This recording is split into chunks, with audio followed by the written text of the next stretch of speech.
Most people don't struggle with Kajabi because it's a complicated platform. They struggle because they started using Kajabi at the wrong stage of their business. For years, my team and we've been helping course creators and membership owners build their businesses inside of Kajabi. And we've actually turned people away from coming to Kajabi because it really wasn't the right fit for them just yet. Now, today, I want to share with you 3 things that you need to know before you jump into signing up for a Kajabi subscription.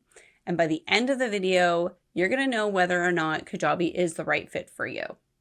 Let's get into it. First, you need to understand the difference between a beginner platform and a long-term business platform, because not all platforms are designed for the same stage of business, and understanding these will save you a lot of time and money and frustration.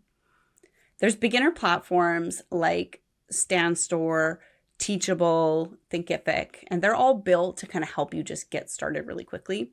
They focus on a few kind of key features, and they're usually just like hosting a course and taking payments. They're really simple and they're affordable. They're actually perfect if you're just testing out an idea or you're kind of building your first offer. But here's the thing.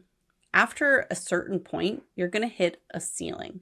You won't be able to scale anymore, and you can't add any things like advanced automations. You can't build like a full product suite or run a membership with a community and like live coaching calls all in one place. That's where long-term business platforms like Kajabi come in. Kajabi, it's not just a course platform. It's actually an all-in-one system designed to support your business for years.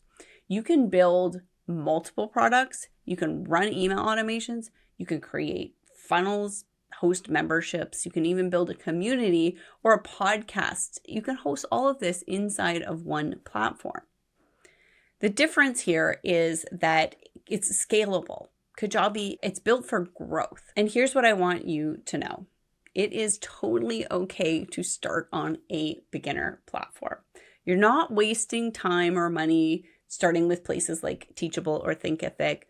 You're just starting with the basics. You're learning how an online business actually works, right? And when you're ready to scale, to grow, we can actually help you migrate to Kajabi because we do this all the time. In fact, people who have experience working in the online space understand Kajabi so much better, because if you already built a course or you've sold it and you already understand the basics of digital marketing, Kajabi is going to make a lot more sense. You can kind of see how all of the pieces fit together. But if you're brand new to online course creation, Kajabi can be really overwhelming. And it's not a failure on your part. It just means that you're not at the right stage yet. But if you do want to check out Kajabi for yourself, you can use our free trial link in the description below this video. You can go in and take a look around.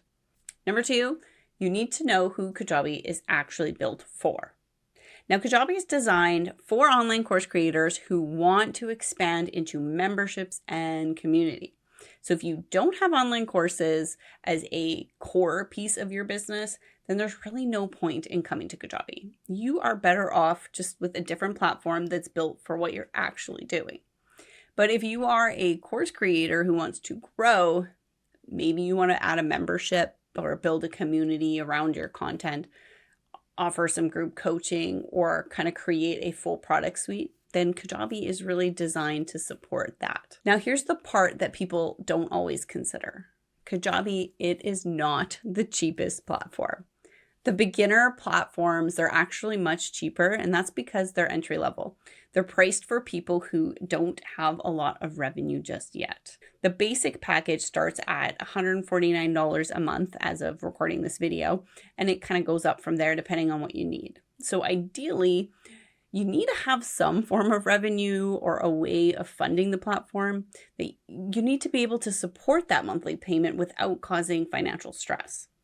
And if you're not quite there yet, that's okay, because beginners need to start on a different platform. Build your business, and then when you're ready to scale, Kajabi will be here. Now, third, you need to have an offer that's planned and validated before you come to Kajabi. And I think this is the most important point in this video. So what do I mean when I say planned and validated? Well, It means that you need to have people who want what you're selling, right? You need to have an audience and you need to have proven your offer, or at least validated it with your audience, so that you know that once you put in all this time and money to build it, that people are actually going to buy it. Now, if you don't have an audience to sell your offer to, we really don't recommend that you come to Kajabi just yet, because it's expensive, right? And we turn people away from Kajabi who are still in the ideation phase. They'll come to us saying, I'm thinking about a course that I want to build. I think I want to sell it. And then we just tell them, like, no, you're not ready for Kajabi yet, right? So if you're in that ideation stage, then you need to go and work with someone like a strategist first and get your plan kind of sorted out. You need to start growing your audience and validate your idea, and maybe even sell it manually for a little bit, or just do a tiny little beta launch on a more beginner platform.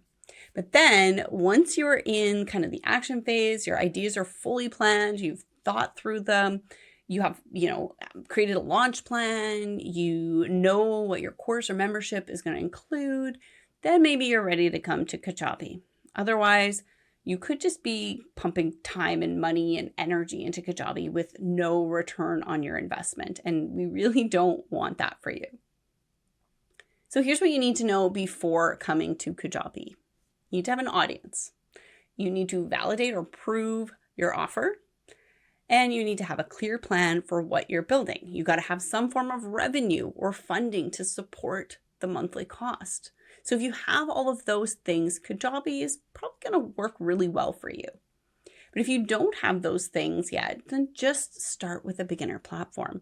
Work on building your audience and validating your offer, and then come to Kajabi when you're ready. So it comes down to, the fact that most people just struggle with Kajabi, and it's not, again, because it's complicated. It's because they're just coming into Kajabi at the wrong time, the wrong stage of their business. So if you are an online course creator and you're looking to expand, you've already got an audience, you validated your offer, and you're ready to grow and scale, then Kajabi might be the place for you.